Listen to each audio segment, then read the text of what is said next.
in all seriousness, Please. I looked at the film and he did step out of bounds, but I'm not gonna go there. I'm not gonna go there. I'm not gonna go there right now. That's a big part of it. But What do you mean you're not going to go there right now? You just went there. I mean, I know you did. I know you did, but I stepped out of bounds? I stepped out of bounds. They don't even have that I camera gotta angle stop. of the I baseline gotta like stop. that. All I know is I gotta stop.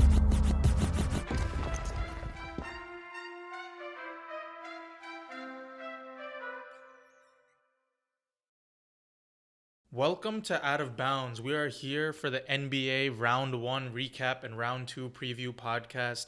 We've had a pretty interesting first round. Normally with the NBA playoffs, I feel like it becomes real when we get to the second round. But damn, that was a hell of a first round. I have Omkar and Vish here with me today. What's up, guys? What's up, man? Yeah, so let's go through. I'll let you guys decide. You guys want to start with West or East? I mean, I think East was kind of like more drama and stuff for sure. Like West was kind of like, maybe let's start with West actually. Let's build up to the hype that happened in the East. Maybe we can kind of just quickly recap the series. And then, we'll before we move on to the East, we can kind of go over our the round 2 preview and discuss. We can start off with kind of like the two boring series, like that, just not boring, but like it kind of just ended up how everyone expected it to. The Thunder 4-0, they sweep the Suns, the only team in the first round to end up with a sweep. Yeah, I mean, I don't know. I think the Thunder kind of just handled business. Probably the biggest news coming out of that series is J-Dub tweaking his hamstring or whatever. But not that it meant anything for the Thunder. They kind of just operated as usual. I think they did a pretty good job scoring the ball. I feel like they have probably the best playoff offense, I think, if I remember, although just playing 4 games. They did a pretty good job against like a Suns team that, they kind of refused to die, but at the same time, like they didn't have enough juice to beat the Thunder. So just quick thoughts on that series. We can discuss the Thunder more for sure when we discuss the preview, but just quick thoughts on this series. Yeah, like you said, no surprises there. I mean, they just kind of handled business, did what they needed to do to get to the next round as quickly as possible. I think it's good because J-Dub can get some rest now. The real big thing that I noticed was Shea kind of took his game to a next level in terms of his efficiency. He's normally pretty efficient, like 55% shooter, but he kind of just took it up a notch, and he's making incredible reads on passes, and his assist numbers were up. So his ascension has been really important for that team, and I think it's just going to keep on going as the rounds go on. Yeah, I just felt like the Suns didn't really play like a playoff team. I know they have like Book and like Dylan Brooks, but I just felt like compared to like the other teams, they're probably like the worst team I've seen. They still like tried, and like I just felt like they didn't even care about winning as much, because even in like the closeout game, like the last game of the sweep, I didn't see them like trying to win. They were just like, oh, it's already done. We're just here, like this wasn't our year anyway, sort of deal. But like Thunder just like showed like no remorse. Like they just did like what they did all season. So I guess like I couldn't really tell much if like OKC is going to see a difference, because I didn't see like competition as much. They just did what they did. So I think I'll have to wait till the second round to see like if OKC is the same OKC of last year. Yeah. We can real quickly touch on the Spurs as well. The Spurs, they win 4-1 against the Blazers. Yeah, I mean, again, this was a similar series. I think the Spurs showed I guess they had the one Wemby injury where he gets concussed, hitting his head on the ground. That causes him to miss, I guess, one game that the Spurs win anyways. But they did drop that one that he got actually hurt in. I don't know. I think the Blazers did a decent job. Like they had like a 20-point lead in, I forget, was it game 3 or something, that felt like, or sorry, game 4, I think, that they should have won. But then the Spurs like rally after, get like a 20-point comeback or something. They come back, they finish pretty strong. And they have a pretty strong closeout game as well at home to kind of end the Blazers. I think it's pretty similar result to like the Thunder series. I guess just that one Wemby injury threw it in a loop. We can definitely discuss the Spurs more when we discuss their round 2 preview. But again, in this series, I think they handled they handled business as well. Yeah, I think what I was trying to see in this series was like how does Wemby face off in the playoffs when like teams actually like plan against his play style. But I would say like I was pretty impressed because I did see the Trailblazers trying to like force him off the paint. They tried to make him shoot threes. There were like corner threes which he had to take, like step backs, and he was able to do all of that.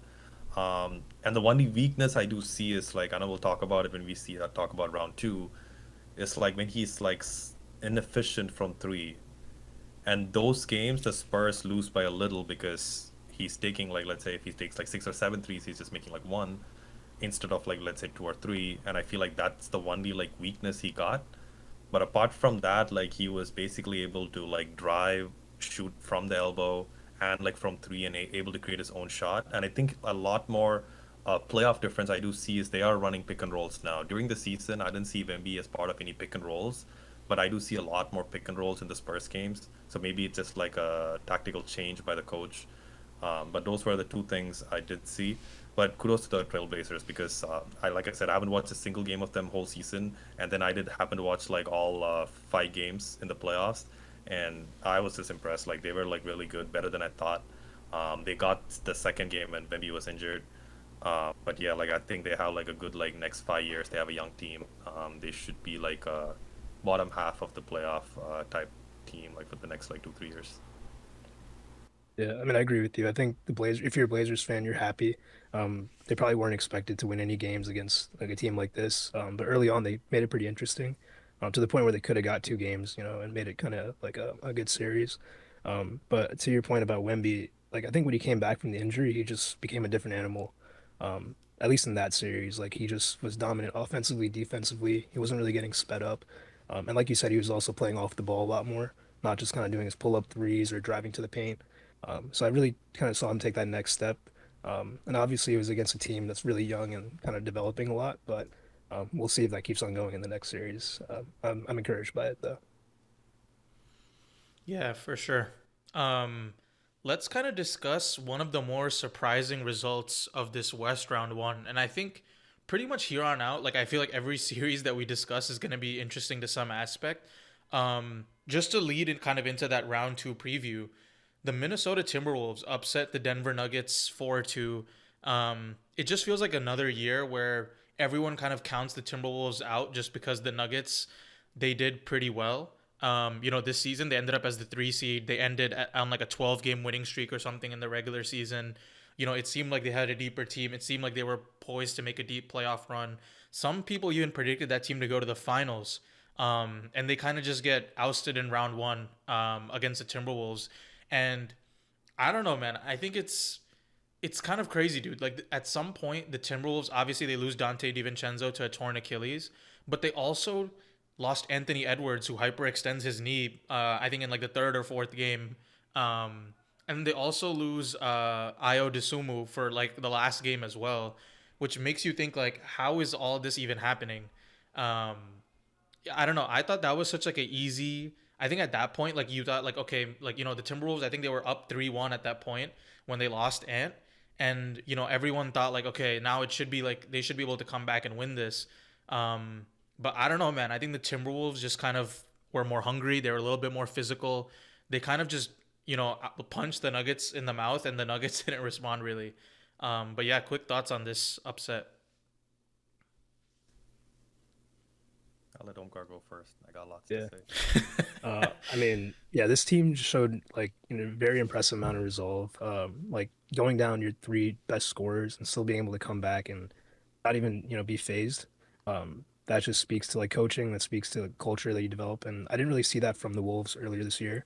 But I guess maybe some of Anthony Edwards' great kind of like rubbed off on the team, or McDaniels might actually be that guy. But I was really impressed. I mean. I don't think anyone would have thought like Jokic and Murray would get bounced in the first round, especially after upgrading I guess MPJ for Cam Johnson.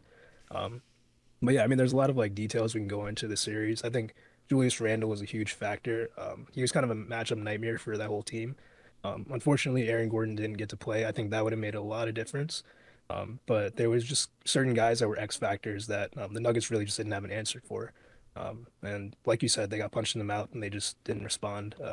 And I think that has to kind of be an indictment on Jokic a little bit. We can discuss that legacy talk maybe on the podcast. Yeah. For sure. I think, like you said, like my biggest take in this series, I noticed this last year too, but I just thought it was like a one-off. I didn't have enough like data to like back that up. But the Nuggets without Aaron Gordon, and when I say that, like I know we call him Mr. Nugget or whatever, when he doesn't play, the baseline cuts just stop. And that is like Jokic's biggest weapon. Like all his assists and all that he's great, he does like the no-look passes. He's actually focused always on the baseline cut that's happening on the dunk. And whenever Aaron Gordon got injured, like last year when Thunder beat them in seven, Aaron Gordon was also injured like for some games. And I saw the same, and like I feel like that's biggest kryptonite for Jokic because as great as he is, if you take his passes out and you just force him to make his own play, his defense is shaky at best. So then like you sort of neutralize whatever he's trying to do. And this series, you can clearly see that. Like, if you remember the first few games when Aaron Gordon was playing, you saw like Jokic and Murray going off, and we just thought it was them. But the entire time it was like the Aaron Gordon like baseline cuts and what he does. And the minute he gets injured, the Nuggets offense just becomes like average, and their defense was not that great to begin with anyway. Aaron Gordon like helps with all the defensive like lapses they have. And I feel like that was the biggest difference that I was able to see because the Nuggets aren't as bad to lose to a team, like you said, without like Edwards for a few games, without Dante DiVincenzo. They should have like won that series. But like pivoting over to like the Timberwolves, that roster, like I wanted Giannis to get traded there so bad, but I'm actually like happy now that Giannis didn't get traded because I feel like if Giannis got traded, like that would have destroyed the team. Like they wouldn't have all the pieces that they have right now. Like I just feel like they have like probably the most complete roster behind like OKC. And like this year, like since like let's say OKC, like even like one more injury, like I feel like Nuggets got, sorry, the Timberwolves got like a great shot if they're not injured, to like match up with OKC. But yeah, like great roster construction, and I feel like the Anthony Edwards effect is just like rubbing off on everyone, where like everyone got confidence. Like even like Rudy got confidence. I've never seen that man that confident. Uh, but yeah, like great series though. Like I saw Rudy match up against Jokic, and I think actually Rudy this time, I know made fun of him. I called him Rudy and whatever, but he actually played defense. So yeah, I had to bite my tongue. Nah, I agree. I mean, Rudy went ham. Like we talked about it, I guess, on the preview pod with Uzair. Like, Uzair was the one mentioning that like, Uzair got that Rudy got to get traded. And he stepped up big time. I think he just I don't know. I think their roster just works super well in the playoffs. It's like you have Rudy in the paint, like he shuts down the paint for the other team. You kind of force the other team to take jump shots when they don't really want to. And then like, you force them to take three pointers. I know that the Nuggets traded for Cam Johnson, but Cam Johnson is not like MPJ, where like MPJ could be like covered by three people and he's still pulling up from three, bro. Like he doesn't care really about what level of space he has. Like he's firing, and that demands a different level of attention from the defense versus like Cam Johnson, who like kind of sits in the corners, but he needs like some sort of like actions run for him, right? Like either he runs off a screen or like they're pushing in fast break and he gets like a wide open three. He's like a different kind of 3-point shooter, like probably slightly worse. You probably want like some guy like MPJ over him, but I don't know. I think they had a lot of fake depth in the season. I would say like Tim Hardaway actually played fantastic for them, but like all these other guys like Bruce Brown and like Jonas Valanciunas or whatever, like these guys were pretty, they didn't really produce when the time came down to it. I mean, we could have told you before, like Jonas Valanciunas stopped being useful in like the past years of the playoffs, but I feel like everyone is just like, bruh, it's the best backup center that Jokic has had. But that doesn't matter. Like the playoffs are a little bit different. And kind of going back to what Omkar was saying, I agree, man. I think this has to be a pretty big indictment on Jokic. I mean, I know he's a great player and he has like the multiple MVPs. He has the one championship, but there's just so many stats that are like kind of like, go against him as like a winner, right? Like he's never beat like a 50 plus win team in the playoffs. This is the first that the 12 game win streak that the Nuggets had was the first 10 game plus win streak that Jokic has ever had in his career. So when you look at all that plus like the lack of like playoff success, I think it does leave you a little bit underwhelmed. And I know like with Jokic especially, like there's a lot of podcasters and people in the media who like love to crown him. So I feel like you just kind of got to take a step back from all that, just because it's like the wins is not adding up here. You know what I mean? Like I'm not like trying to undermine him as a player, but like dude, there's podcasters that call him like the greatest player of all time, like point blank period. Like that stuff has to stop, man. Like he's not winning to that level, and he doesn't have that level of that effect of winning. And now you have like, ever since they won the chip, what is it, 2 years losing to the Timberwolves, and then 1 year losing to the Thunder, right? Like pretty like, disappointing finishes, I guess, not to like at least make it back to Western Conference Finals in that time, in my opinion. When there's like no, I guess now maybe you could argue that the Thunder are there as like a team to beat, but like in between there was no dynasty, right, in that time. So a little bit inexcusable loss. I think it's pretty bad for Denver, I would say. Yeah, I mean, I think another thing that like shouldn't get lost, and Visha's brought this up before, is, like Tim Connolly. That I think he's kind of proven himself to be coming up on that Presti tier of executive where he just knows how to construct rosters to win. He did it with the Nuggets, and I think that's kind of helped him with the Wolves. He knew Jokic's kryptonite and was able to build a roster that even without their top guys are still able to go against like perceived the best team or one of the best teams in the West. So I think Tim Connolly should really be getting a lot of the credit here. And yeah, he's just been great. Yeah, for sure. We can kind of transition into the preview for round two, Timberwolves Spurs. I don't know. In my opinion, looking back at this series beforehand, I was planning to pick whoever won that Nuggets Timberwolves series to kind of beat the Spurs. Because in my head, I was like, okay, if the Nuggets beat them, like, they'll be pretty good. Like, I think I would choose them to beat the Spurs. They played pretty well against the Spurs in the past. And if the Timberwolves did it, I thought, okay, that means Minnesota's firing on all cylinders. The only hesitancy I had was that, Anthony Edwards with the injury, I thought maybe he wouldn't play enough games. Little did we realize he already came back game one.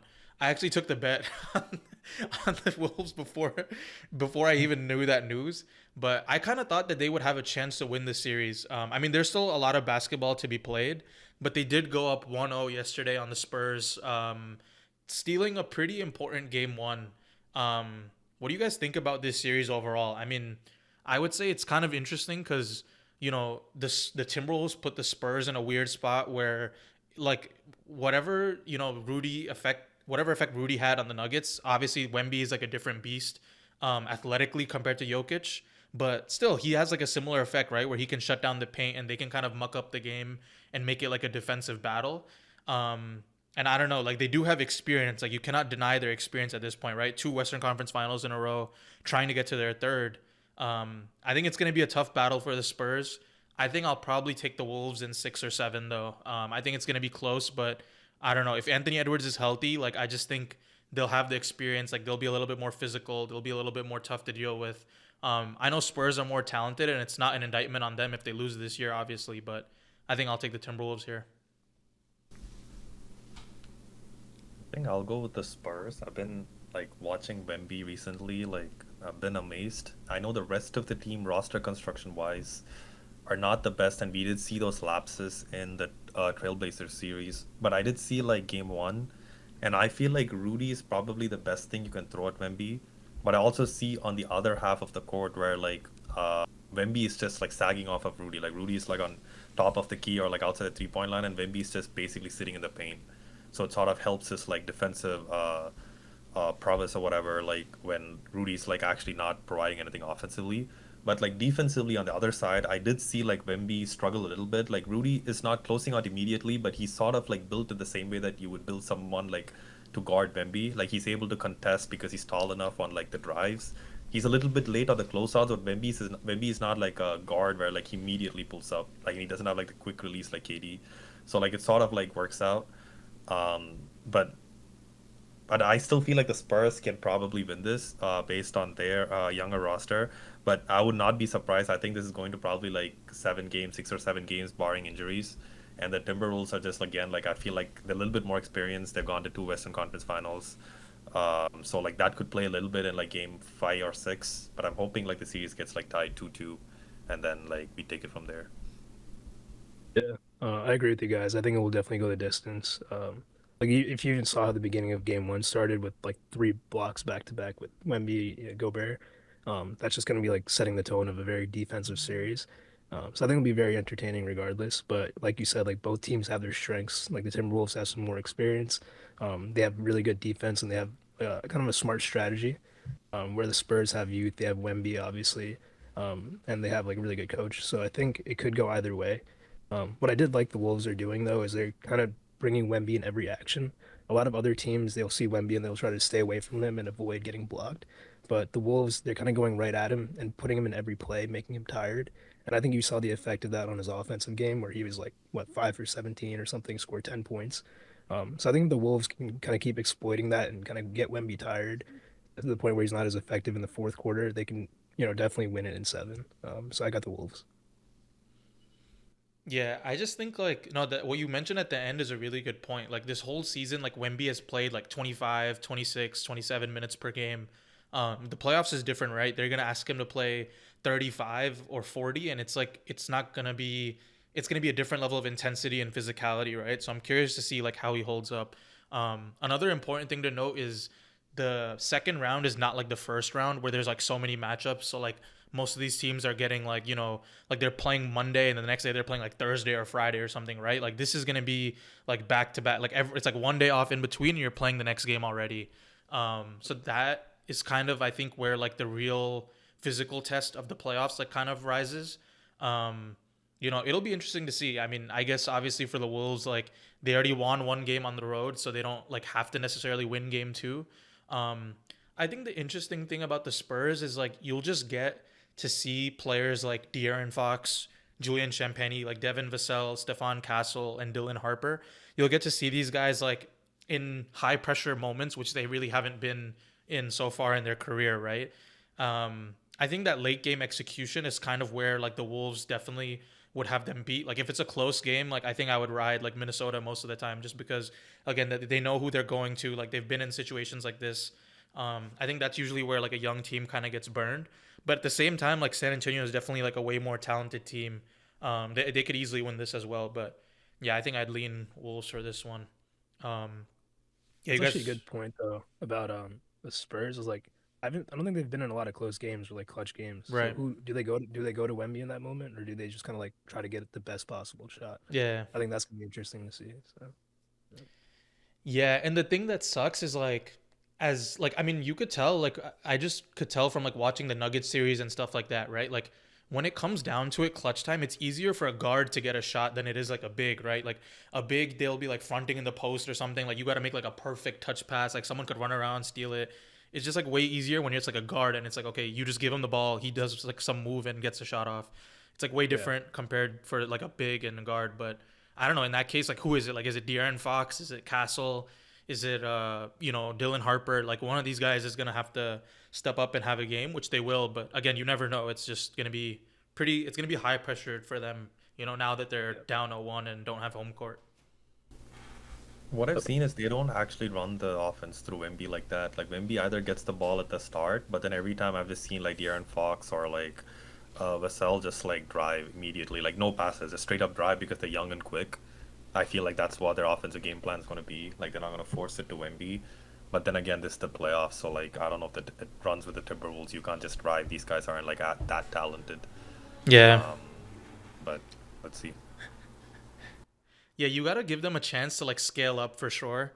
I think another thing is like if you think about it, like the Spurs, like they haven't really had much playoff experience together as a team. They just played like a Trailblazers team, which pushed them in some aspects. Like they won one game and they threatened to win another game, but outside of that, it's not like the level of resistance that you have to compete with against like a team like Minnesota, right? So like I don't know, we'll see how it goes for them, but they'll have to scale up like pretty quickly. You can't it's hard to win a series when you go down one at home, especially early on. So we'll see how they respond. You guys have anything else on this one before we move on, or? All right, let's go to another pretty shocking result here. The Lakers win 4-2 against the Rockets. I think it's pretty shocking just because, well, when before this series started, I don't think it was known that KD also had an injury and like was not gonna play. I think we all kind of envisioned KD playing, and that probably would have made a huge impact. All 4 games. He did play one game in the series, but obviously they lost that game as well. The Lakers go out to like a 3-0 series lead. They get pretty big games early on from like Luke Kennard and Marcus Smart and these random guys. I think Rui Hachimura definitely also had a pretty crazy game, somewhere in between. And the one game that I could think of, well, first of all, without KD, like the Rockets offense is just like, I don't know, man. It doesn't even look like a college run offense. Like it was just like the most random like stuff of like, okay, you get the ball, you do something, you get the ball, you do something. And it was so disorganized. It was like a little bit shocking that this is like an NBA offense. Like that's like my memories of watching this series. Like I don't remember actual basketball being played. It just kind of seemed like random like fast breaks, like random turnovers, like random guys trying to like cook and like do something. But it just felt like a pickup game or something like that. It didn't feel like a real NBA game. Um, Although the Lakers, like I feel like whatever vets are on that team did kind of show up. I just feel like that third game, like if you think about it, like how important that third game was. Like they were down 6 points with like 24 seconds left. Like the Lakers had pretty much given up on the game until Jabari throws like that super errant pass that who is it? I think Marcus Smart like picks it off and then he like pump fakes and gets fouled on the three or something. He makes the 3 free throws. They get it back. LeBron ties the game overtime. They win that. But if you think about it, like if they go down 2-1, if they go down 2-1 there, like there's a realistic chance that like it's 2-2 going back to LA or something, and it's like the series hangs in the balance there. I think them getting out to 3-0 inspired, like let them win that series, because it's hard for anyone to win 4 games in a row. It's never been done before. But I don't know, to me it was more about like, I guess I was more just noticed how terrible the Rockets were on offense without KD and maybe the limitations of their team than like the Lakers like seizing it. Although I do give credit to LeBron, like it's difficult to do when you don't have Reeves and Luka for most of the series. Yep. I mean, I feel disgusted for even believing in the Rockets a little bit. They tricked me during the season. I think like I was convinced that a lot of their offensive rebounding stuff with Steven Adams and their backup bigs was really going to make a difference. But at the end of the day, like this is a KD led team, and the mark of a KD led team is just mentally weak, and they're not going to be able to, do anything without just his scoring punch. On top of that, you have Ime Udoka, who's a defensive savant, but offensively, he kind of just lets people play hero ball, which doesn't really work in the playoffs unless you have, Tatum and Jalen Brown and all these guys that can do that. So, so I mean, I think this series just exposed a lot of people. And it probably epitomized the difference between LeBron and KD. Like LeBron at 41 being able to effortlessly just step into that number one role again, was just awesome to see. Like I think that was everything a LeBron fan would have wanted in a series. Don't know if we'll continue, but yeah, that was fun to watch at least. Yeah, I don't know what you think, Bish. That offense was horrendous. I thought like Lakers offense would be bad without Luka and Reeves. But like seeing like LeBron step up, obviously like it's not the same LeBron. I saw him get like blocked. There were no chase downs. Like I know he's older now, like it's older version of LeBron, but his passing and IQ is still there, and he's able to run this team. Like even though they got like no other star players, like he just like runs it with role players, just like he did in 2018, and he's just still like able to do that. So that was like pretty like impressive to watch.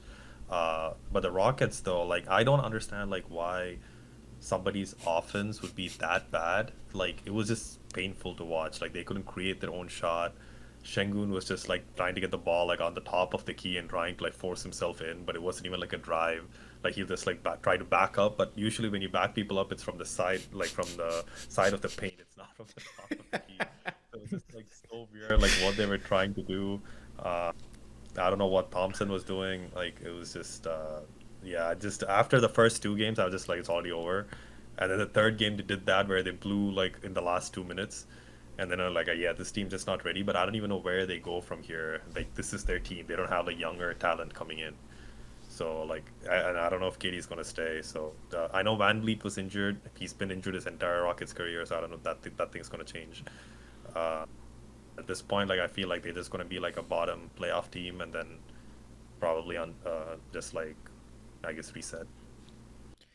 Yeah, like the reliance of the Rockets on like these 3 like aged veterans is kind of crazy. Like obviously, okay, if you have KD, I understand you rely on him, but also like Van Vliet was like the only guard that could like really defend and set offense, do both. And then like Adams was like such a huge part of their identity as well. Like I just don't understand the idea of building your offensive identity around like those guys, like it didn't make that much sense to me. But yeah, I mean, I think this is a product of like, well, first of all, I think another important theme in the playoffs is like how important it is to have like people who can handle the ball. And like whoever could handle the ball in the regular season doesn't necessarily mean they could handle the ball in the playoffs. Like it's way more difficult because it's again, it's more half court sets. Like the defense is more intense. Like you're facing more pressure. You might be facing full court pressure and like traps and like random stuff like that. So I feel like the Rockets kind of got exposed in that aspect. And like I think the Lakers did pretty well. Though I think there's only two concerns that I have for them. One is that like the Rockets were playing Reed Shepherd this entire time because again they had like no ball handlers, and like Reed Shepherd is like 5'10" or 5'11" or something. So like it gave the Lakers a pretty easy target. Like the Lakers are not a small team. Like pretty much you could just do pick and roll, get whoever's on Reed, like do something. You know what I mean? And that's like that was good enough for them to like get like open shots and like do some stuff like that. Um, and the second aspect that I'm a little bit like scared about is like I feel like in game 3 the Lakers were really really tired. Like I think that was part of the reason why it was so difficult for them to close it out. Like you could see LeBron like he's playing like 40 minutes and handling all the balls. It makes sense, right? He's like 41 years old. You can't blame him for that. But he has like a threshold of like exhaustion he could hit. Then like once he's like exhausted, I feel like it's hard for him to like make all the right plays, and he might just like settle for threes and outside shots, and it might like be kind of erratic a little bit. And obviously his defense is going to go down a little bit, which is fine. Like, you know, they had a little bit of rest. I think that's why they kind of gave game 4 away. It's like, okay, whatever, like don't try your hardest, you know, don't sell out and like burn yourself out or something. And then, you know, obviously the Rockets win game 5, and then I think LeBron again started going try hard in the first half of game 6. But the only concern is I feel like it was pretty 3-point shooting dependent. You know, I think the Lakers had like any game that they shot well from 3, they pretty much won. And the Rockets like didn't really have the firepower to shoot well from 3 outside of like those 2 games that they won in that series. So we'll see how it goes going forward. But yeah, if you guys have anything else, we can discuss. If not, we can get into the round 2 preview against OKC. Let's go round 2, sweep 2. Yeah, I mean, just to preview this series, I mean, I know there's like the X factor of like where Luka is at and where J-Dub is at, and those two guys are going to be out. And I know it's hard to take away stuff from the regular season, but I just feel like if you go back and watch like what it was like during the like Thunder Lakers in the regular season, like those guys, like again, it's kind of like what I brought up with having like next level ball handling, right? The Lakers did not really have guys who could bring up the ball. Like even like Luka and Austin were like struggling against the Thunder on ball pressure, right? And if you remove Luka from that equation, it just leaves LeBron and Reeves to do it, right? So I think it's gonna be pretty tough for them. I think the one chance that they have is like the Thunder. I think in the past month have played like 4 games because they had like the week off from like the regular season ending. They do a sweep and then like they have like another week off, and then like now they're playing. So that's probably like the best like chance that they have, right? That they've played like 4 games in like the last 3 weeks or something, and like you can just hope that, you know, they have like one bad shooting night. The only thing is like I don't know if their defense is really gonna be rusty. And the other thing I look at is like Phoenix had pretty good. I think Omkar, you mentioned that like Shea kind of took it to another level. I think he's averaging like 34 points or something on the same efficiency that he had in the regular season, and that was against like, you know, Dylan Brooks and that Suns defense, which was like a top 10 unit. They had a few bodies that they could throw at Shea and try to like double him. The Lakers don't really have anyone like that. Is like the thing that concerns me, right? Maybe Vanderbilt is like most equipped to do it, but they don't even really play Vanderbilt because he's just like a 0 on offense. So I'm curious how the Lakers like try to handle that, but I think they're gonna have a tough time going against Shea. Gonna go ahead, Vish? Or... Yeah, no, I don't think so. Like they barely scored 100. They barely broke like 110 in that series. Like you gotta score more than 100 points to get to OKC, and plus OKC got defense. Like we're sort of no difference with Austin Reeves. Like I don't know if he made a difference in that series. Maybe he was just coming back from injury, but the team was pretty much the same. So maybe like Luka makes a difference, but I don't know if Luka comes back. So like let's assume Luka comes back, and let's assume J-Dub stays injured. Like that's like worst case for OKC. Even then, I still see like OKC probably winning in like 6. But like you said, like they have a gap in between. I feel like Lakers can probably steal game one if they're not too tired because OKC hasn't played in a while. Uh, but I don't see them winning this series. I just feel like reality gonna hit. They're gonna realize, oh, this is the playoffs. Like every team is not the Rockets, and at that point, like OKC is like I don't see any weaknesses for OKC that this team can do. Maybe the Spurs or the Timberwolves because they're both young and they can sort of match up. But I just feel like Lakers like a little bit older age gonna catch up. OKC just like too young and like they're powerful. So yeah, I think it's gonna be like probably OKC in 5 or 6. Yeah, I agree with you. I mean, I think it's hard to like see on paper a path to victory for the Lakers, especially because they're older. They've been relying on a 40-year-old to like beat their whole entire offense. And especially with the Thunder, like you said, they're not the Rockets. The Thunder are kind of like the opposite of the Rockets, where they have good ball handlers and they have point of attack defenders that will really speed up your ball handlers. And if you're the Lakers, it's like all your good ball handlers aren't even healthy, really. So if you have Bronny James on the court, if you have someone trying to take the ball up and Casey Wallace is hounding him the whole time, you really can't get into your offense until like much later in the shot clock. And with them forcing turnovers, it's really I could see big blowouts happening. But like you said, I think their best chance would be like a game one or game two where they can kind of catch OKC off with maybe like a different game plan or able to like slow them down a little bit. But yeah, it's I think it's gonna be like 4 or 5 for OKC. Yeah, that turnover thing that you mentioned is huge. I think the Lakers led I think they led in like turnovers in that first round. That's not a good sign for them, especially because that's like, yeah, like the Thunder are just predicated on doing all that, right? So, and I guess even for them, like in the Rockets series, like it may not have burned them because although they turned over the ball, the Rockets don't necessarily have the offense to make them pay. I think the Thunder do. And I think one pretty big issue that we haven't discussed so far is like, I think Aiton had like a few games where he played pretty well against Şengün. You know, Şengün is not too much of like a physical presence. Like he's not really gonna dominate other centers like that. Like he might score from the perimeter, but he's not gonna like be physically imposing against them. So I think Aiton had a few games where he was able to like get a lot of rebounds, get a lot of points. It's gonna be a different story when there's like Chet and Hartenstein down there. So that's going to be a little bit of a struggle for him to deal with. And I think if you take him out, then it's like they lose a lot of rebounding and stuff like that. In terms of advantages for the Lakers, I think like, without J-Dub, LeBron definitely has like a physical advantage on whoever like the Thunder are playing him. Probably it's going to be Lou Dort. But obviously like it's not easy to go at Lou Dort, right? He might have like the energy to do it for like one game or like, some parts of the game. But like, the more he physically tries to go and try to beat Lou Dort like each possession, which is probably like their biggest advantage. It's just gonna tire him out, and it's kind of like a war of attrition, right? That's like what the playoffs are. That's why like the teams who are deeper they end up winning, and all that stuff is gonna come into play. But all right, I think we're pretty much good on the West. Yeah, I also have OKC winning. I'll say 5 games. I'll give LeBron his respect. I think he can probably steal a game. Um, let's go on. Well, do you guys Yeah, do you guys think Luka is actually going to come back or no? Because they've been kind of like saying he's not even close, but I don't know if that's a smokescreen.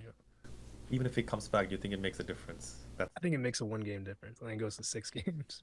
yeah. that's I like. I think he'll try to come back maybe in like game 4.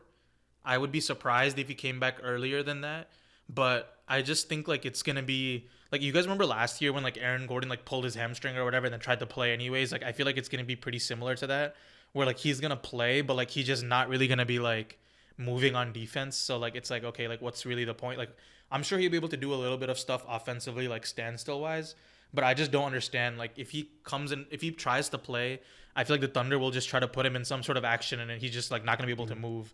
So I don't know. He has to get at least past that hurdle of like being able to move a little bit to play, but we'll see how it goes. I just hope he doesn't rush back and get some sort of further injury, as as it happens pretty often in the playoffs. So Yeah. let's see how Would it you goes. rather have a healthy Bronny James or a hamstringless Luka Doncic? I don't know. I think it's kind of similar. Yeah, like but- Luka doesn't move on defense anyway. He was playing with one hamstring the entire time. I'm dead. Yeah, that's a good point. All right. Let's move on to the East. I mean, the East had so many fire series. We can start kind of with the boring side of the bracket. Um, let's go 1-8 Pistons. Pistons Magic. The Magic go up 3-1 in this series. which is probably the most craziest thing I've ever seen. Everyone was so down on the Magic. Like we talked about, like, what a down year it was for them. Pretty disappointing end to the season for them. Like Paolo was not playing well. Like their whole team looked like it was ready to fall apart. And suddenly they had a few games where they played pretty well. I feel like whatever flaws were there about Detroit kind of got exposed. Like them not having a second scorer, them not having this, them not having that. 3-point shooting being a little bit, sporadic. I think the main difference though was like Franz getting hurt. I think I forget what game it was, like 5 or 6 maybe. But pretty much after Franz got hurt, I think Cade started like not. He wasn't really there to defend Cade, and I feel like Cade's performance kind of like started kicking up, and like after that, the Magic didn't really have anyone they could put on Cade or stop him from getting where he wanted to, and that he kind of dictated the matchup after that. They played pretty well to close it out. They do have a chance here. I mean, as disappointing as like it was gonna be for the Pistons, who would have been like a 60-win team to lose in the first round to like an 8 seed, they have a pretty good chance, I think, to make the Eastern Conference Finals at least. Yeah, quick thoughts on that series, guys. I think there was this one game when Duncan Robinson was in foul trouble, and then the commentator was like, "Oh, like if he gets fouled out, like that's the entirety of Detroit's like 3-point shooting." And I was like, "Bruh, how are you the 1 seed with just like one 3-point shooter? Like makes no sense. They're just like, oh, we're just gonna be defense and drive the ball, and we're gonna just have like very few like 3-point shooting." And I feel like that's sort of like what defined the series, because like Magic, as stupid as they were in like the later half of the games, I'll get to that in a bit, but like they had like pretty good like offense and defense, and I sort of saw like Desmond Bane play better as well. He sort of had that playoff experience with the Grizzlies, like he sort of showed up in the playoff games. So like they were able to get that 3-1 lead, but after the 3-1 lead, I felt like Magic just didn't want to close it out for some reason. They stopped driving. Like there was that one game 6 when there was a 20-point lead, and then they lost by 20. They hadn't scored a single point or a field goal in like almost 20 minutes, not 20, sorry, 12 minutes. And then it went on again. I think for almost like a 20-minute stretch, they had like 1 or 2 points. And the entire time they were just trying to chuck shots, and they decided not to drive. I felt like that sort of changed the series towards Detroit. But like I just really wanted the Magic to win, and I didn't want to like, I don't know if you guys still remember, but I'm still like the last 1 seed to lose. So I was just like, bro, I need another 1 seed. I got my 2 seed wish, 2 seed lost, but yeah, the 1 seed still stays alive. So I mean, hats off to Detroit, but I don't know. That was a pretty shaky series in my opinion. Yeah, I agree. I mean, I don't know what to make of that series. It was just kind of like mucked up by both teams the whole time. Pretty like low scoring games, and not a lot of like efficient offense. And if you're the Pistons, I mean, they've been winning like that all year somehow, just with like Cade shooting 8 for 23, but somehow they win by like 2 or 3. So I think there is something there. They do have kind of like some luck or something on their side. But yeah, I don't know if it's enough to carry them against like some of the better teams in the East, and especially if they make it to the finals. Like I don't think they compete with any team in the West. But they are just like a young team trying to figure it out. And like you said, like I think their second and third options, just defining those more clearly is really their next step. It's definitely not a star. I think Jalen Duren kind of took a step back on offense, and he's gonna have to kind of figure out if he can develop a shot or just expand his game a little bit more. But yeah, I mean, it was a good series. It was just really low scoring, and I don't know if there's any positive takeaways if you're the Pistons. I mean, they showed some like resolve and clutch moments, but yeah, I'm not like super encouraged by them in the coming rounds. Yeah, Duran, you mentioned a good point. I mean, he was like their second leading scorer in the regular season, and I think he averaged like close to like 20 points or something. He might literally get like all NBA or something. I mean, that's gonna be a huge decision for them, right? Like, because he was scoring in a variety of ways. Like, obviously, he has like the lob threat and like the rim stuff, but he was able to like kind of get the ball and like do some small stuff in the paint and like kind of develop there. It hasn't translated to the playoffs. I don't know if I'm completely out on him because like I don't know. It's hard to just go from like, okay, now I'm a second option in the regular season to go like, okay, now I'm a second option in the playoffs when it's like the defense is a lot tighter and there's all these other factors at play. But it's a difficult decision, right? Like, do you like max Duren or what do you do there? They definitely have like some sort of retooling to do. I think it would benefit them a lot to get like another kind of star level like guard or wing if they could on like the trade market or something. But we'll see how it goes. I mean, they still have a chance again. And just to touch on the Magic, I agree with you guys. Like their coaching was horrendous. Like I don't think Jamal Mosley was coming up with any sort of thing for them to do on offense. They kind of fired him immediately. I think even if they had won that series, they probably were still gonna fire him because it just seems like there's some sort of disconnect there, right? And they need a little bit. Like I think they have a good defensive infrastructure. We understand like that's there, but they need like a little bit of offensive creativity to get it going. And like I don't know, they just signed Paolo to like a super max. Like they're not gonna get rid of him. Like Franz is also signed. Like they have all these guys signed and under contract. You know, like none of these guys are gonna be the ones to go. It's definitely gonna be the coach. I'm curious to see who they hire, but like I feel like for them, like you kind of want to see them take a step forward instead of like a step back, like this year was. But yeah, anything else on this? We could, if not, we can move on to Cavs Raptors. All right. Yeah, let's go to Cavs Raptors. That was a crazy series as well. I mean, Cleveland wins 4-3. I think the Cleveland went up 2-0 and it kind of seemed like okay, the Raptors were done, but their home court advantage was crazy, man. I give the Raptors a lot of credit. Like if you're just looking at the teams across the board, it doesn't seem like they should have a chance. Like they don't have the level of offensive stars that Cleveland has in terms of like Donovan Mitchell, James Harden, even all stars, right? Like Mobley, Allen, all these guys. But the Raptors, like they hung in there, they competed, like they just kind of mucked up the game, and their defense at times was insane. Like they made Mitchell and Harden like really struggle in that series. And Scotty Barnes, man, like that guy was awesome. Like I don't know, like it's kind of hard to see a player who doesn't have like a jumper be like the best player on a team and like carry them in the playoffs. But like that man is just shows you when there's like a will, there's a way, man. Like he was going crazy. I feel like he directly influenced them winning like pretty much all 3 games. And then you have like that iconic RJ Barrett shot where like it hits the heel and like bounces in. And like you saw like all of Toronto like cheering that on. Like they had pretty good vibes during the series, I would say. If you're a Raptors fan, like you can't be disappointed. Like you definitely overperformed. I feel like the coaching is there, the defense is there. You just kind of have to get a little bit more offense on your team somehow, and see how it goes from there. Yeah, I agree with you. I mean, this is a classic series. Like the Raptors, I don't think anybody expected them to go 7. And maybe if they were, they were paying attention. But like you said, Scotty Barnes has been insanely impressive. Like he's a top defensive player in this league. And then on top of that, he just took his offensive game to a new level. He was making like perfect reads. I think he was averaging almost like 25, like 8 and 8 about like in this series. And he's just been taking his game to the next level. I think he'll be like a breakout candidate for next year.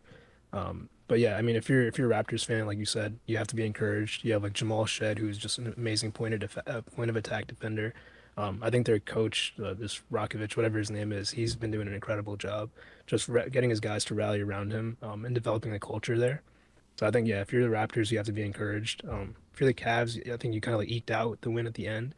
A lot of James Harden's playoff woes are showing their head again. I think that has to be a concern, but they should be able to kind of get far enough to where their stars might take them to the next level. But I don't know. What do you think, Bish? Yeah, I mean, I was gonna start off with the James Harden thing. Like, I felt like playoff Harden was like in full effect. Like, I thought he'll make a difference, but he was just really bad in that series, in my opinion. Like, it was just pretty much Donovan Mitchell. I was just trying to see like how all the stars played out in the Cavs series. Like, they have a new team with Harden. They made a couple changes. They changed Garland, obviously, but they showed out. I don't see them making the finals, but like I don't see that chemistry effect in there. But they do have a lot of good role players as well, and I feel like they're a complete team, just like the Knicks are. But the Raptors, though, like one of the other teams that I haven't watched a game in the regular season, but like really good team basketball, and like they play defense. They still have like Scotty Barnes, Brandon Ingram, so like it sort of worked out. I didn't think they would push to 7. I think it should have been 6 if like Scotty Barnes didn't make that last shot in Game 6. But still, yeah, I didn't expect the East to have like 3 Game 7s and one of them to be the Raptors versus the Cavs. It was like a fun series to watch.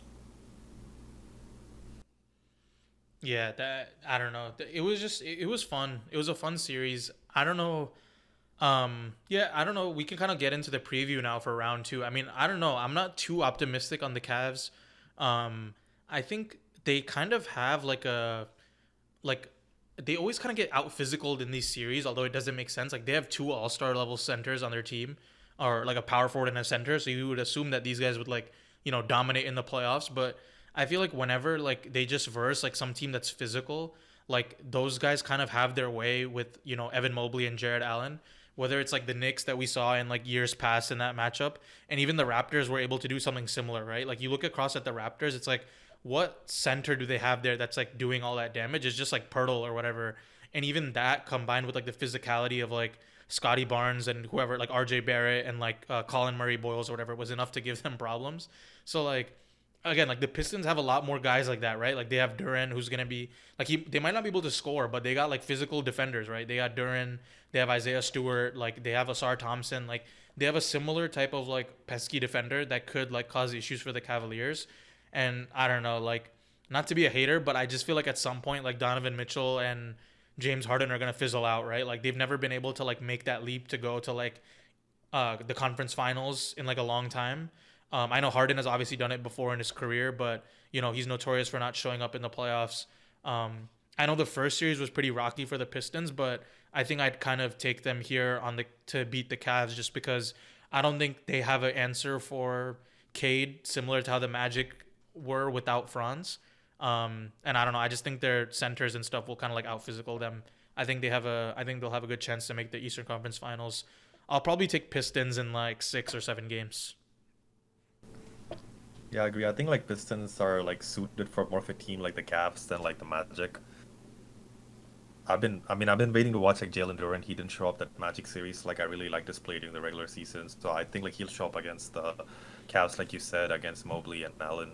I think it should be a good series. It's gonna be, I don't know, it's a weird series. It's gonna be like I think the Pistons got defense and like Cavs got offense. But yeah, I think it's gonna go like probably like Pistons in 6. But I wouldn't be surprised. The reason being, I've seen the Pistons like ups and downs, and it looks like they don't have a lot of offense that can actually match in the playoffs. And I feel like that's gonna play out this series. But I'll still like go with the Pistons for. I think I'll go 7 for this one. Sorry, I said 6 before, but I'll change it to 7. I think I'm gonna go Cavs, just because I think the Pistons kind of shown like most of their offense was just Cade kind of going downhill, and the Cavs' strength, if they have any on defense, is their interior defense with Mobley and Allen. So I feel like if they shut it down, it's gonna really come down to the Pistons shot makers making shots, and even Duncan Robinson's not super consistent sometimes. So I think if they miss a shot, they're not able to get offensive rebounds. It could get ugly pretty quickly. But again, I do see like Cade being able to hero ball a lot of these games and push it to 7. But yeah, I think the Cavs will get it done. Nice. All right, let's go to the other side of the bracket. This side was pretty fun. I mean, we can talk about the Knicks one first. The Knicks beat the Hawks 4-2. That was a pretty interesting series. I mean, I think the Knicks, I think they went down 2-1, I believe. Like in the beginning, it looked like the Hawks would give them a lot of problems. CJ McCollum was pretty much on fire for most of the series. Nickeil Alexander-Walker did his part in the beginning. Then I think like I don't know exactly what happened, but it felt like in the game 4 or whatever, like the Knicks just figured something out. And after that, like their offense was kind of on a tear. Like the Hawks just had like no answer for it, and I feel like they kind of just got destroyed from that point out. I think the Knicks offense like showed up big time, right? Like if you look at their last, I'm just going through like their last few games, like 137 points against the Sixers. They won game 1. 140 points against the Hawks, 126 points, 114 points. So they're in some offensive rhythm now after like a few ugly like 2 games in the middle, where they lost close ones anyways. It wasn't like they lost by like a lot or anything. But yeah, I mean, they're kind of firing on all cylinders. I think for the Hawks, like I was pretty also disappointed in Jalen Johnson. I feel like, he kind of had the billing to be like a new star, but I mean, it's only his like first playoffs as like being like a main guy. So I'm not going to knock him too much, but he didn't really, like do that much. I feel like more likely like the Hawks were relying on like CJ McCollum or like Nickeil Alexander-Walker or something to do well. And like, you can only ride those guys for so long, right? Like they're not like all-stars or anything like that. So I think like, at some point the Knicks figured something out. They took it to the Hawks, and I think that was about that. I think the difference that you saw between the early half of the series and the second half was Brunson. I know we were like shitting on Brunson, like how are you the best player, like when you're missing like clutch shots and all that. And he was sort of the difference after that. Like I don't know what he turned on, like that was the difference. Like he started making his shots. They started running plays for him. Like he was a different beast. You even saw it in game 1 yesterday. Like this man I think had 27 and a half, and he was like going off. But yeah, I think that was the difference. The Hawks, like, yes, they are a young team. I was expecting a little bit more like defensive plays later on in the series, which I didn't. And then that final game, losing by 50 points, I think sort of like highlighted their season. I mean, they still got a young team. They'll just get rid of like CJ McCollum or whatever, I guess. Porzingis as well. But like at this point, like Hawks season's over, and like Knicks just I think like sort of proved that they can sort of face adversity, and cemented them as the best team in the East right now since Celtics are knocked out. So I think like yeah, Knicks probably have the best. I mean, they have something the Thunder don't. They got the in-season tournament. Championship. So, yeah, Hey, they'll take that to the finals. Yeah, I mean, credit to the Hawks. Like getting 2 games against this team was a little surprising, especially because a lot of their players are kind of like overachieving. Like Nickeil Alexander-Walker's having a career year. CJ McCollum got traded earlier this year and kind of stepped into like being a primary scorer role in the playoffs. So even them getting 2 games was pretty impressive. But like you said, like Jalen Brunson was the difference maker in this series, like unequivocally. He just turned something on after game 5. And I think if I like try to look at what the difference was before, I think he was slowing down his game a lot, just pounding the rock and like waiting for screens to come and waiting for action. But in game 5, game 6, he just kind of like was very decisive, and as soon as he got the ball, he just made a move. And he had one particular move where he like cooked Dyson Daniels. I don't know if you guys remember. He had like a fake step back and like a step through, and it was like an and one layup. I saw from that moment he's just been playing like a superstar. So the Knicks are definitely like a real contender. The biggest thing though, I think, like behind what Jalen Brunson is doing is his pace. Like they're just getting to the money and getting out and passing it and just like playing really fast. And we see that them scoring like or beating teams by like 40 and 50. So I do think they're a legit contender now, and it's going to be exciting to see what they do the rest of the way. yeah, they have a good shot for sure. Before we get into the preview, though, we can talk about the other series, which might be the most fun part of the podcast for most people. Let's Um, go. yeah, Philadelphia, they pull off the 3-1 comeback against the Boston Celtics. I think this is probably the most shocking result I think of the first round. Like, what do you guys think? Like, I don't think it's too. I think Minnesota winning is there, but like I don't think people would have been like shocked because they've beat them before. Everyone knows they're a bad matchup, but I don't know how many people had Philly coming out over Boston. Um, I don't know. I think there was a lot to say about this series. I think, obviously like Tatum plays a little bit and then he gets hurt kind of in the second to last game. He sits out the last game with tightness or something. I forget what it was. I think it was calf tightness or knee tightness. I think it was in the opposite leg as well, but it makes sense. The Celtics don't want to risk injury. Like he's already coming off a torn Achilles and all that. But I don't know. Like I think there's a few things that I see with the Celtics. Like one is they had a bunch of role players that I think like played well during the regular season. Guys like Baylor Shireman, like Hugo Gonzalez, and all this like Jordan Walsh and like all these like Luca Garza and all these like random collection of guys that the Celtics system made them look pretty good in the regular season. That did not carry over to the playoffs. Like sometimes you can do that, but a lot of the times you need someone who's a little bit more established, or you need your stars to kind of carry those guys through in moments. And I feel like the Celtics got that from Tatum, but they didn't really get that from Brown in a lot of the games. I think their offense was super clunky. Like they were just kind of chucking up threes. Derek White had a pretty terrible series. And I think I mentioned it in the playoff preview podcast, but I did not trust their center rotation, right? The whole season they started Namias Kita or whatever. He was fine for the regular season. And their backup is Vucevic. There's not much defense there. And at some point, the Sixers got Embiid back. And I know they took him like one game or something when he was like rusty and they were trying to like incorporate him.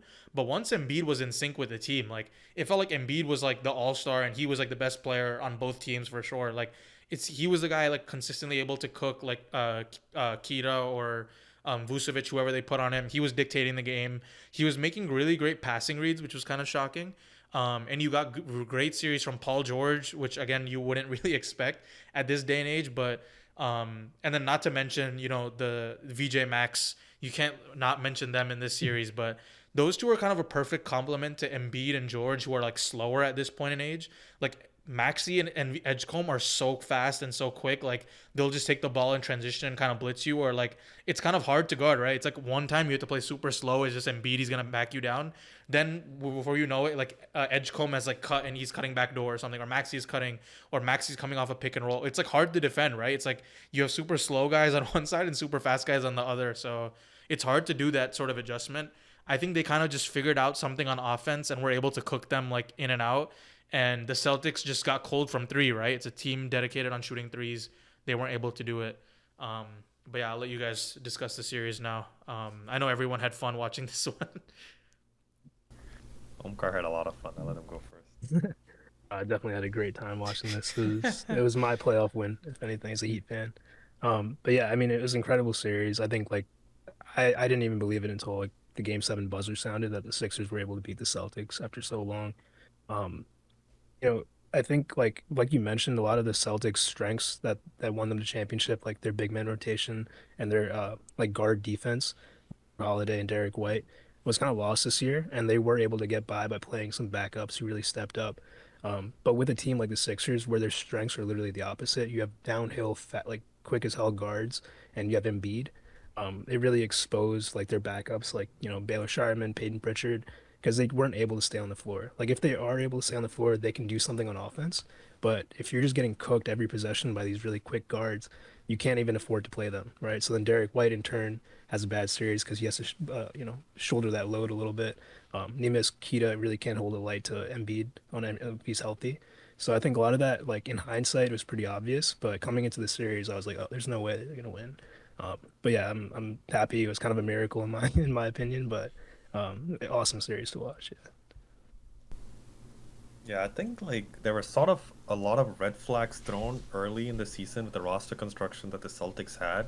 But the entire season they were like it's gonna be a off year, like Tatum is injured, like it's just gonna be whatever. So they sort of didn't think about the roster construction. But in the East, you gotta have a good center or somebody at least who can guard a center when you're going against like Embiid and like Karl Anthony Towns. And I feel like they had Hartford for all those years. And if you remember, like when they didn't have Hartford for like a little bit, when he was playing for Philadelphia and they got him back, they did have the same lapses. And I feel like now they don't have Hartford again, and that's just showing up again, especially with somebody against Embiid. Because every time 76ers played against like Celtics, like Horford owned that matchup. They had Marcus Morris before, like somebody to throw at like Embiid, and like he'll always get owned. But this time, like Embiid said no. Like I was happy for Embiid in a way because he was finally able to show up. But Jaylen Brown though, like I sort of like this also like tells about like his role with the Jason Tatum team. Because he had an MVP type season. Like I was saying, he was top 5. He's like this insane player. Yeah, Finals MVP. He got like competes with Tatum for the number 1 spot. But when Tatum's not in the game, this sort of shows like what he is in the playoffs. And like he even like complained in this like stream or whatever that like others are flopping, he's not getting fouled. I'm like, bro, your team does not drive. You just keep shooting threes. You're not gonna get fouled shooting threes. Like you have to drive to get fouls. Like that's the actual reason you're getting less like free throws because you keep shooting threes. And the last one, like you said, like Derek White, I felt like he absolutely lost his confidence. This entire series, there was one time he had a wide open 3. He didn't want to take it. He literally didn't want to take it. He like tried to shoot it, then stopped again, and then he like did it again. I'm like, bro, who you pump faking it for? There's nobody close to you.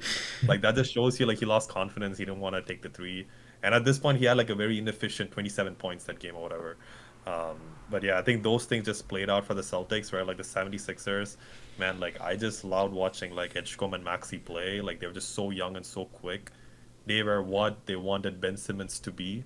I think they found those players, and like that like showed up against the Celtics because Celtics are not a bad defensive team, but like these guys were just quicker, and like they didn't want to like the Celtics weren't making the threes, and they were expecting the 76ers to shoot threes back. 76ers were like, nah, like fuck that, like we're just gonna like drive and actually make the layups in like crunch time, and I feel like that was the difference maker this series. And yeah, really fun series though. I still feel like with Tatum they would have won like game 6 or game 7, but I think it's better because that's not an excuse though, because you didn't have Tatum all season and you weren't expecting to have him all season. Like you're supposed to win the first round, maybe lose in the second round. Okay, like that's what you expected to do. But like yeah, like the Tatum injury shouldn't be an excuse, and I'm just happy they rested him because I know KD came back after calf tightness and then tore his Achilles. This is like Tatum coming back from an Achilles and he feels the same like calf tightness. I feel like it was like actually better by the Celtics to just rest him. But yeah, I'm just happy the 76ers won and like a 7 seed upsets the second seed. Yeah, it's pretty interesting. I mean, I know Jalen Brown went on the stream, but there's so many videos of him flopping in that own game, man, that it's just like it has to be like some sort of engagement bait. I think he's a good player, but like I truly feel like if his shot is not falling, then he kind of just reverts into like this.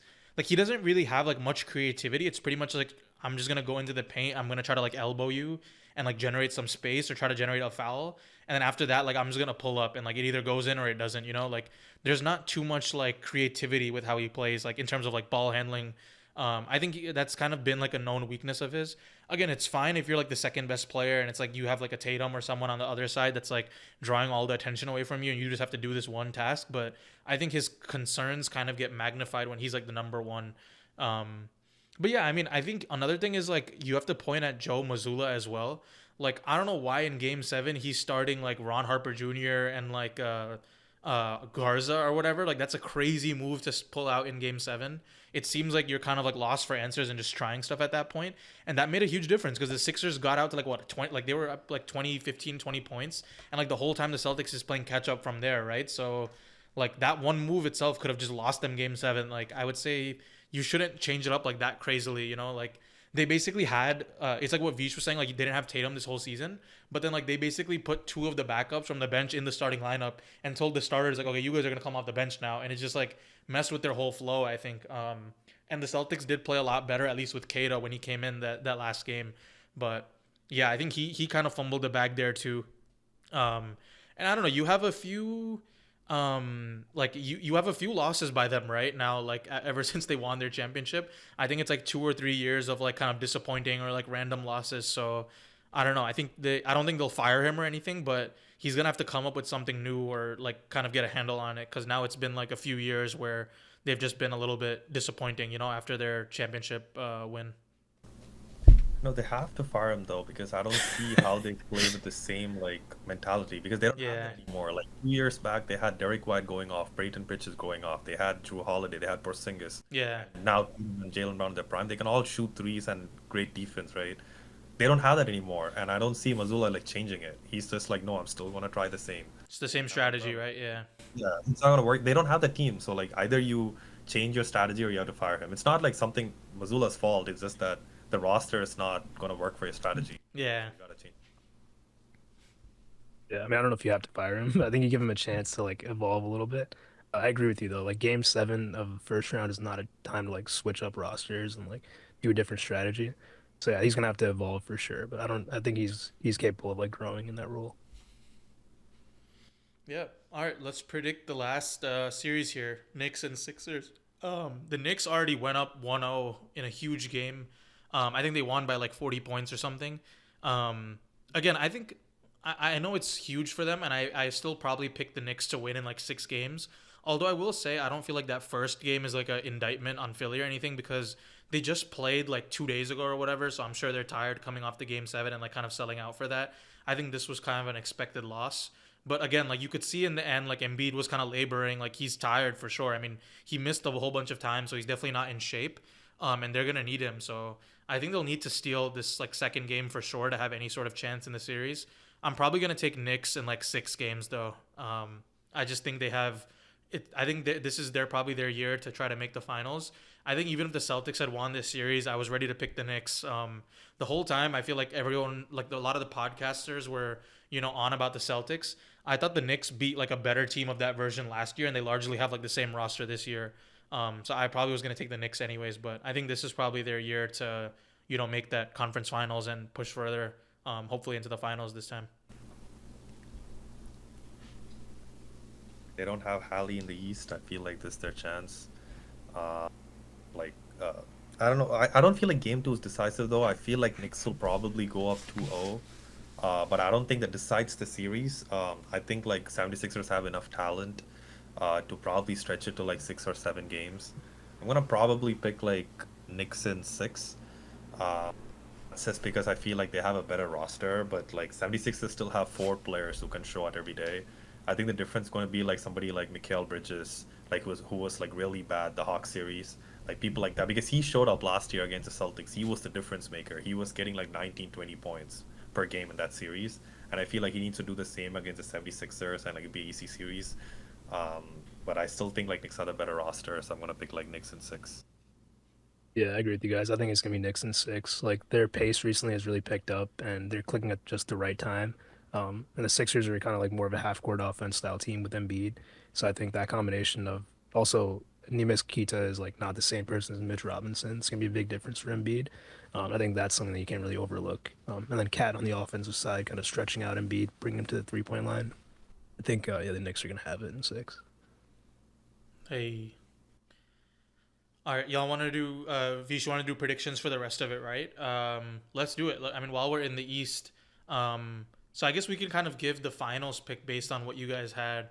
I think I had Pistons beating the Cavs and Knicks. I think I'll take the Knicks to go to the finals. What about you guys? Yeah, I Yeah, have Knicks Pistons as well. I think I'll go Knicks to the finals this time. yeah, I had Knicks Cavs, but I think the Knicks will still pull it out. So yeah, got the Knicks out the East. All right, we all got the Knicks out of the East. Now let's go to the West. I think we all had Thunder. I think me and Omkar had Timberwolves, if I'm not wrong. Yeah, I think the Timberwolves. I think they have a chance to beat the Spurs. I don't know about the Thunder though, because I think by then J Dub comes back for sure, and then I don't know. I think they probably just won't have enough to beat the Thunder. I think if you have J Dub in there, it gives them like a pretty good defender to put on someone like Julius Randle.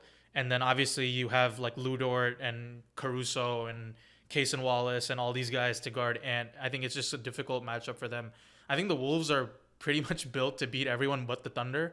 And then you also have like the factor of like Chet that's pulling Rudy away from the rim, and you have all this stuff going on. So I think I'll take the Thunder to go back to the finals. Mm. Give me the Wolves, man. I Hey, don't know. I think they could pull it out. No logic in that. I think they're just gonna get lucky, and they've been riding like a magic streak. And I think like the matchup for Chet will probably be Randall, not what's his name, Gobert. Gobert will probably have to deal with. Is Hartenstein even playing right now or what? yeah, Hartenstein's playing. Yeah. Yeah, so I think that probably be more of his matchup. But yeah, I think they can continue it. It's a magic run. They'll keep going. I think.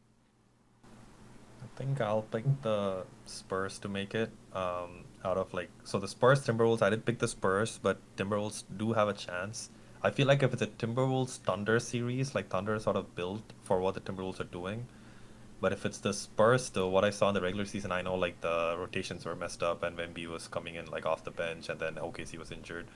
But I did see like them trying to do exactly what OKC were doing, like going young, like deep roster, and then like trying to like play the right basketball.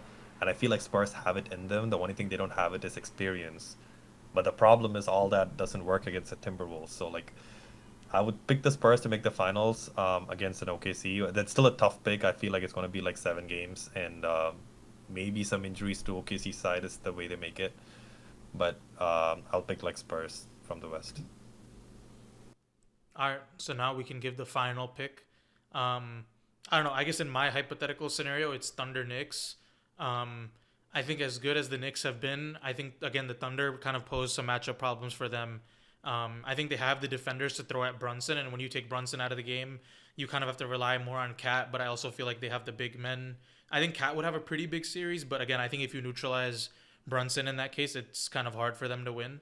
I'll pick the Thunder to repeat. Probably I'll say like in 6 games or something. There you go, Bish. I'll really want the Knicks to win. Like I'll be in Manhattan. I want to see like pandemonium with the Knicks. But I think like whoever comes out of the West wins the championship. So if the Thunder Spurs comes out, like I feel like I know Knicks defeated them in the in-season tournament like final, and Knicks are a pretty good team. But I think like whoever comes out of the West wins it. So it could be Timberwolves, Spurs, or Thunder. I think it could be the Thunder or the Spurs, but since I picked the Spurs, I'll just say Spurs. But I'm going on a wedge here. Like they're like first time in the playoffs. I feel like I don't even believe it after I say it. Yeah, I think I got the Wolves beating the Knicks in 6 in the finals if they both get Hey, there.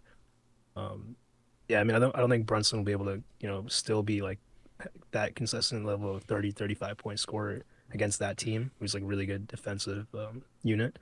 So yeah, I think ultimately the Wolves will probably have the advantage at that point. Bro, that'd be the greatest championship run of all time. Like, it'd be the Nuggets, the Spurs, the Thunder, and the Knicks. Everyone would be like, dude.